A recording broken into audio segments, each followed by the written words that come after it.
been at the UW, specifically SMPH, for about 17 years now. I live on a small farm outside of Madison where I raise bees, and currently I'm raising Russian bees, but yes, they came from within the United States. I also grow hemp. I've been a part of the UW-Madison Midwest Hemp Database research for going on 4 years now. As you can imagine, on a small farm with a family, we've had lots of animals over the years. We've had horses, dogs, cats, fish, chickens, snakes, a gecko, hissing cockroaches, and even a tarantula. Recently, as some of you probably have as well, I graduated from the More Leaders program. I specifically went through Lead From Where You Are in 2023, and I graduated from ITLP this last spring. Also, this last spring, I received my Certified Business Relationship Manager status from the BRM Institute. So before I get to the Valkyrie archetype, I want to get us all on the same page. Modern leadership studies increasingly have recognized that mythological narratives aren't just stories, but they are encoded wisdoms that show the human potential and personal transformation, as well as the organizational dynamics that we are faced with today. There are some key connecting principles to acknowledge. First, leadership transcends time and culture. Second, human psychological patterns tend to remain consistent. Next, wisdom is often cyclical and universal. And finally, myths encode complex leadership insights. So, in the ancient times, the Valkyrie archetype originated from Norse mythology, but it can also be found in Greek mythology, the Kyres. The main difference between the two was that the Valkyries were seen as benevolent and the Kyres were seen as malevolence. In Norse mythology, Valkyries were often depicted as a beautiful warrior who rides into battle on a horse or dragon. The Valkyries served Odin, choosing which warriors would die and which would live during battles. They guided the souls of the fallen to Valhalla, which is Odin's hall, where the bravest of warriors prepared for Ragnarok. They were often depicted as strong, ethereal, and loyal figures embodying themes of fate, death, and honor. They were also seen as independent individuals who were not afraid to take risks and fight for what they believe in. The modern interpretation of the Valkyrie archetype often portrays them as symbols of empowerment, justice, and guardianship. They are seen as independent, strong figures who embody courage, leadership, and the ability to navigate conflict. In contemporary media, they have been reimagined as protectors or warriors with a focus on agency and resilience, blending traditional mythology with modern values of equality and individuality. Now, let's take a deeper dive into Valkyrie archetype by going through the 4 Vs. So in my example, I'm going to use a shield to represent each of the 4 Vs here. In ancient times, a shield represented where you were from, who you served, and what you believed. It also physically protected you. In modern times, the shield can be just as symbolic, representing your beliefs, values, and journey. You can also use it to symbolically protect yourself or your team. The first portion of my shield is value.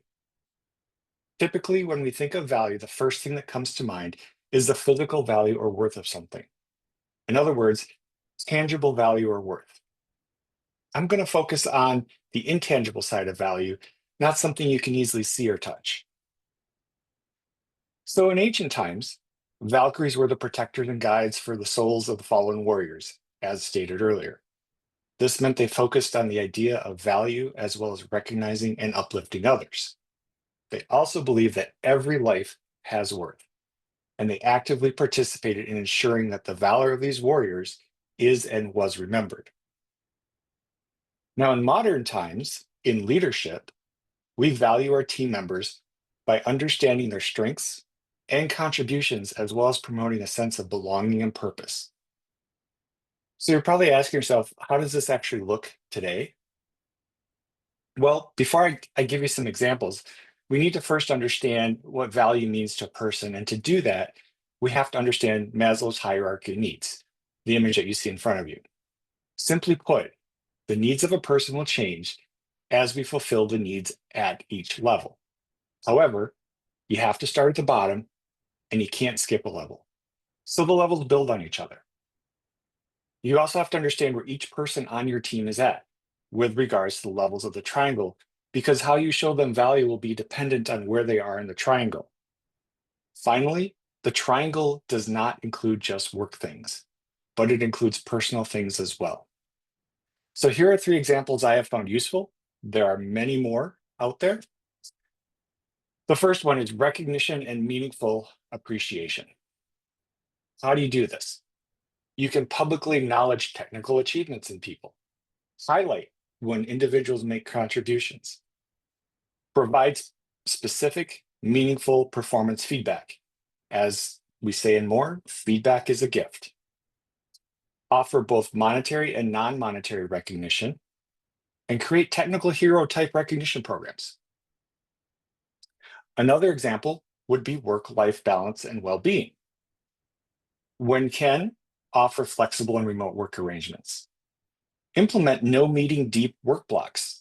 This is something I believe Google does, where they have chunks of time where there is no meetings that take place whatsoever to allow people to just do their job. Provide mental health resources. Recognize the high stress nature of IT roles. We've heard change fatigue thrown around a bit. Implement burnout prevention strategies. Also respect personal time boundaries.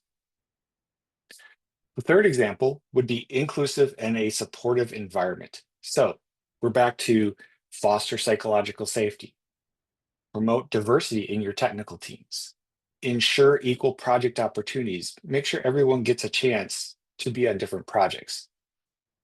Work to create an environment valuing all technical perspectives, provide transparent communication about the company's direction, also support underrepresented groups in technology.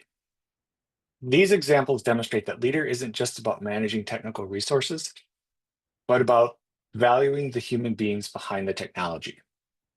The value framework items here are to be authentic, consistent demonstration of respect, support, and a genuine investment in each team member's professional and personal growth.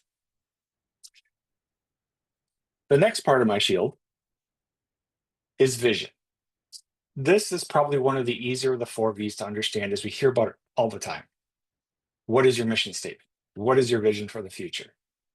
It can also come in terms of strategic initiative or overall strategy. So in ancient times, the Valkyries could sort of see the future, and they would use that vision of the battle's outcome, in that they knew who was likely going to die, to allow them to plan for and guide the warriors to their rightful place in Valhalla. In modern times, effective leaders are good at sharing a vision that not only motivates their team, but aligns them as well, thus helping to push them toward a shared aspiration. Vision is a process that takes the ability to see potential futures, yes, potential futures as in plural, and yet inspire the warriors or team members towards a common goal. How can we practice vision today? Well, first keep in mind, vision does not need to be 100% accurate, but it should also not be extremely vague. Here are some examples of just a few things that you could see under vision. First example, innovation and experimentation framework. So what can you do here? You can establish structured innovation time. You could create innovation labs and experimentation zones in your department. You could implement technical innovation challenges, run monthly innovation sprints and quarterly hackathons, have a dedicated innovation budget, or develop proof of concept opportunities. I have a good personal example to share with this one. This was well before COVID. This was in the time when 3D printers were just kind of something that you could buy as a consumer. And I bought one for my daughter and myself to use and experiment with. And I had a physician approach me in orthopedics. He was trying to print out some pieces of a spine because he wanted to replicate how do you drill into, how can we create something that residents can practice drilling into that mimics what a bone in the spine might feel like. And at the time he had worked some with radiology, but the 3D printers they had there didn't have a lot of flexibility at the time, versus the additive printer that uses a spool of filament to print had some more flexibility. And so in working with him, we printed out some different proof of concepts of different substrates, different materials, different thicknesses. And we finally got to a point where he felt that it matched what it was like drilling into a spine. So we then took that and we actually bought a printer to have in the department, and it got used more and more. And one of the things I did with my staff so that they could be comfortable showing people, because it's not like you can walk up to a 3D printer and just print something. It takes a little bit of work. It's not like a laser printer. I highly encourage the IT staff to take time and experiment with a 3D printer. Find some things that they wanted to print out just for fun to see how it worked and get an understanding of the do's and don'ts with it. So creating an environment where people could experiment and work on new things, and supporting that as part of the workday. Second example, skill development and learning pathways. Always big on this. Map current skills to future technology needs. Create comprehensive learning pathways. You want to invest in emerging technology certifications. Will you use them all? Maybe not, but it's something to give your staff a step up on the competition. Support trainings in things like Kubernetes, cloud native computing, AI and ML and DevSecOps, which are big things these days. Provide forward-looking training opportunities. The third example, collaborative visioning and communication. So include your team in strategic technology decisions, make them a part of the process. Host some technology strategy sessions, maybe quarterly or semi-annually, again, bringing the team into the process. Create visual technology evolution dashboards. So kind of show people where you're going. It's like the image here on the slide. Develop compelling narratives about future capabilities. Use multiple communication channels. Not everyone does email. Not everyone does text. Not everyone does Teams. Use as many as you can. And also creating cross-functional vision teams would be appropriate as well, to give people the opportunity to work across different areas. The goal here is to create a holistic approach to technology leadership that balances strategic planning, innovation, skill development, collaborative communication, and continuous learning. The key vision framework items are: be transparent, create compelling narratives, involve the team, connect individual work to the broader vision, and maintain flexibility. Next, we move on to the third portion of my shield, validation. When we typically think of validation, we see it as meaning, I'm agreeing with you. Actually, validation does not mean I agree with you. It means I hear you. So in ancient times, Valkyries were known for choosing who lives and who dies in battle. This was a selection process that symbolized validation, as they recognized and honored the bravery and valor of warriors. In modern times, in leadership, validation involves acknowledging and affirming contributions of team members, fostering a culture of appreciation and respect. So what are some ways that we can show validation? Validation is a very important part of the shield, as it is an inherent feedback loop shown in the image here. Positive validation leads to more positive results. Negative validation or lack of validation can lead to more negative results. What are some examples? Innovation and learning support. We're back to the Tech Talks, innovation showcase. Having staff present something that they worked on or a topic that they took some time to explore to the group. Creating time for innovation. Establish an innovation fund or a hackathon, like competitions within your group to figure something out. Implement suggestion programs with tangible rewards. Support, again, cross-functional project opportunities, so working across groups. Another example, personal and professional validation. Create personalized development plans. Understand individual career aspirations. Provide constructive and specific feedback. So we're getting back to feedback is a gift. You might starting to see a pattern in a lot of these. Connect team members with industry mentors. We were talking about mentors earlier today in some of the sessions. So you as the leader helping to connect and make that connection. Also offer leadership opportunities on critical projects. You as the leader, don't always have to lead everything. You can let your staff delegate to step in and learn, and you as a mentor can help them out. The third, resources and emotional support. Invest in cutting edge tools and technology. This kind of rewards your staff, gives them something to look forward to. Provide ergonomic workstations, a big thing these days. Support flexible work arrangements. Talked about that in another area. Demonstrate empathy during high stress projects.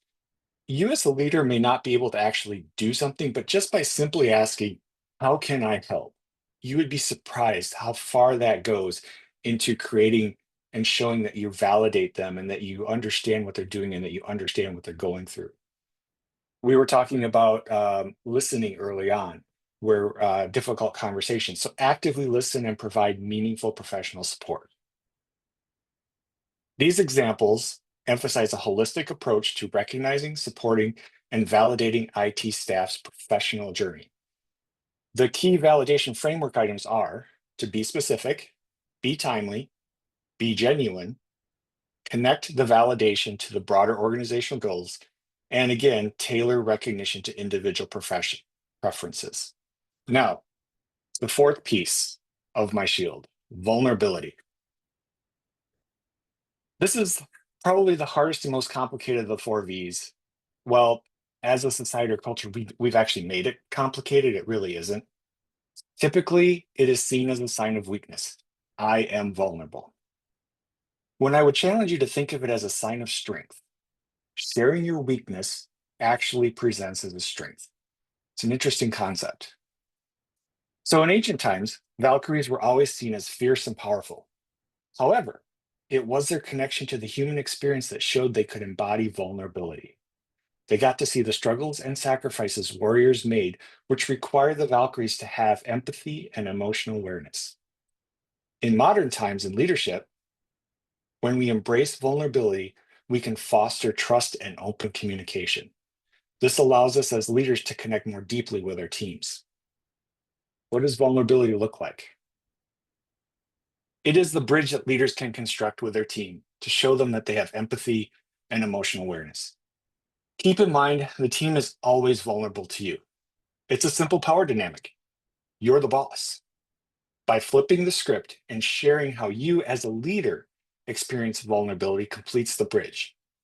What are some ways you could do that? First, through emotional and personal growth openness. Share your own learning journey and challenges in technology. Discuss experiences with imposter syndrome. Be transparent about the stress of leadership and mental health. Explain how you are continuously improving technical skills and soft skills. We never stop learning. Show vulnerability by discussing personal, professional challenges. Another way, decision-making and strategic vulnerability. Explain the reasoning behind technical decisions, including your doubts. Admit when you've made suboptimal architectural or strategic choices. So admit when you were wrong. Invite the team input on complex technological strategies. Again, bring the team in. Be open about the challenges of balancing technical and business requirements, because from a leader's perspective, we have more to balance than from maybe a team member who reports to you. Demonstrate that leadership involves collaborative and uncertain decision-making. Our job is not to be right, but to get it right, and that takes time. A third example, performance and feedback receptivity. So again, feedback is a gift. Actively seek genuine feedback on your leadership approach. You could do this directly. You could work through your boss to get 360 feedback from your team. Ask team members how you can improve as a technical leader. Share performance reviews where you receive constructive criticism. Acknowledge when your management style might be creating obstacles. So this would be a mindfulness exercise. Show that personal and professional growth is a continuous process. These approaches help build trust, create a more open work culture, demonstrate that leadership is a journey of continuous personal and professional development. By showing vulnerability, IT leaders can create a more supportive, innovative, and collaborative team environment. The key vulnerability framework components are being authentic, genuine sharing, psychological safety, demonstrating that it is not about being perfect and that continuous learning and growth are normal. So in conclusion, this is my shield with the 4 V's filled out: value, vision, validation, vulnerability. Today we went from myth to modern. Just like the Valkyries choosing which warriors were worthy of going to Valhalla, we as leaders are choosing technologies and developing talent. From concept to practice, we learned that these ancient principles and wisdom and explored ways of translating that into our daily stand-ups or interaction with our teams. And finally, from individual to team, just like the Valkyries, each person's shield, in this case your leadership shield, symbolically represents your unique journey. But the same shield or journey also reflects or foreshadows your team's future. Finally, I'd like to leave you with one of my favorite quotes. This is from Doctor Who: "We're all stories in the end. Just make it a good one." Thank you. And here's my contact information. If you do download the slide deck presentation, I do have a resources and contact page at the end that shows where a lot of my information came from.